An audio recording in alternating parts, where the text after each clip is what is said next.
హైదరాబాదులోని నగరంలో ఒక రద్దీగా ఉన్న కాఫీ షాపులో అనన్య తన ల్యాప్టాప్లో ఒక సాఫ్ట్వేర్ కోడ్ను టైప్ చేస్తూ కూర్చుంది. ఆమె కళ్ళలో ఒక గాఢమైన బాధ దాగి ఉంది. 6 నెలల క్రితం విక్రమ్తో విడాకులు ఆమె జీవితాన్ని తలకిందులు చేశాయి. 5 ఏళ్ల ప్రేమ వివాహం, అనంతమైన జ్ఞాపకాలు మరియు ఒక రాత్రి ఆమె గుండెను బద్దలు చేసిన ద్రోహం ఇవన్నీ ఆమెను ఒంటరిని చేశాయి. విక్రమ్తో ఆమె గడిపిన రోజులు, అతని చిరునవ్వు మరియు ఆ హోటల్ గదిలో చూసిన ఆ స్త్రీ యొక్క నీడ అనన్య మనసును వెంటాడుతున్నాయి. ఆమె ఒక లోతైన ఊపిరి తీసుకొని తనను తాను సమాధానపరుచుకుంటుంది. నేను బలంగా ఉండాలి, ఇది నా క్రొత్త ప్రారంభం. కాఫీ షాప్ తలుపు తెరుచుకొని సౌమ్య లోపలికి వస్తోంది. ఆమె చేతిలో 2 కాఫీ మగ్గులు, ముఖంలో ఉత్సాహం. అనన్య, ఎప్పటిదాకా ఈ కోడ్లో మునిగిపోతావు? ఈ వారాంతం ఒక మ్యూజిక్ కాన్సర్ట్కి వెళ్దాం. నీకు కొంచెం ఫ్రెష్ గాలి అవసరం అని సౌమ్య నవ్వుతూ చెబుతోంది. అనన్య మొహమాటంగా, సౌమ్య, నాకు ఇప్పుడు ప్రేమలు, రొమాన్స్లు అవసరం లేదు. నా జీవితం ఇప్పుడు బాగుంది. కానీ సౌమ్య ఆమె చెయ్యి పట్టుకొని, నీవు జీవించడం మర్చిపోయావు. అనన్య, నాతో రా, నీకు నచ్చుతుంది అని ఒప్పిస్తుంది. శనివారం సాయంత్రం కాన్సర్ట్ వేదిక జనంతో కిటకిటలాడుతోంది. లైట్ల మెరుపుల మధ్య రిషి, ఒక 30 ఏళ్ల సంగీతకారుడు, తన గిటార్తో వేదికపైకి వస్తాడు. అతని గడ్డం, లోతైన కళ్ళు మరియు స్వరంలోని ఆర్ద్రత అనన్యను ఆకర్షిస్తాయి. రిషి ఒక శృంగారభరితమైన పాటను పాడతాడు. దాని సాహిత్యం అనన్య గుండెలోని దాచిన బాధను తాకుతుంది. నీ కళ్ళలో ఒక కథ, నీ నవ్వులో ఒక రహస్యం. అనన్య కళ్ళు మూసుకొని ఆ పాటలో మునిగిపోతుంది.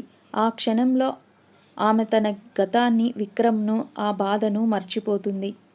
కాన్సర్ట్ ముగిసిన తర్వాత రిషి అనన్య దగ్గరికి వస్తాడు. నీవు నా పాటను ఆస్వాదించినట్లు కనిపించావు అని అతను నవ్వుతూ చెబుతాడు. అనన్య సిగ్గుతో, నీ స్వరం అది ఏదో మాయ చేసింది అని సమాధానమిస్తుంది. రిషి ఆమె కళ్ళలోకి చూస్తూ, నీ కళ్ళలో ఒక కథ దాగి ఉంది. ఎప్పుడైనా చెప్పాలనుకుంటే నేను వినడానికి ఉన్నాను అని చెబుతాడు. అనన్య హృదయం ఒక్కసారిగా కొట్టుకుంటుంది. ఇంతకాలం తర్వాత ఆమె గుండెలో ఒక కొత్త భావం మొదలవుతుంది. కానీ ఆమె మనసులో ఒక భయం, మళ్ళీ ప్రేమలో పడితే మళ్ళీ గుండె బద్దలవుతుందేమో. ఆ రోజు సాయంత్రం అనన్య తన ఆఫీస్ నుండి బయటకి వస్తుండగా విక్రమ్ను చూసి ఆశ్చర్యపోతుంది. అతను ఒక గులాబీ పుష్పంతో ఆమె ముందు నిలబడతాడు. అనన్య, నీతో మాట్లాడాలి, నేను మారిపోయాను అని అతను వేడుకుంటాడు. అనన్య కోపంగా, విక్రమ్, నీవు ఆ రోజు నా గుండెను బద్దలు చేశావు. ఇప్పుడు నీ మాటలను ఎలా నమ్మాలి అని అడుగుతుంది. విక్రమ్ లోతైన ఊపిరి తీసుకొని, ఆ రోజు నువ్వు చూసిన దృశ్యం ఒక తప్పుడు అవగాహన. నేను నీకు నిజం చెప్పాలనుకుంటున్నాను అని అతడు చెప్తాడు. అనన్య అతని కళ్ళలోని పశ్చాత్తాపాన్ని చూస్తుంది. కానీ ఆమె గత గాయాలు ఆమెను నమ్మకుండా ఆపుతాయి.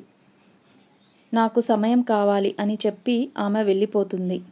ఆ రాత్రి అనన్య తన ఫ్లాట్లో ఒంటరిగా కూర్చొని రిషి పాడిన పాటను గుర్తు చేసుకుంటుంది. ఆమె ఫోన్లో ఒక మెసేజ్ వస్తుంది రిషి నుండి. నీతో ఈరోజు గడిపిన క్షణాలు నా గుండెను తాకాయి. మళ్ళీ కలుద్దామా? అనన్య నవ్వుతూ సమాధానం రాయబోతుంది. కానీ అదే క్షణంలో మరో మెసేజ్ వస్తుంది విక్రమ్ నుండి. అనన్య, నీకు ఒక నిజం చెప్పాలి. ఆ రోజు నీవు చూసిన స్త్రీ నా బిజినెస్ పార్ట్నర్ మాత్రమే.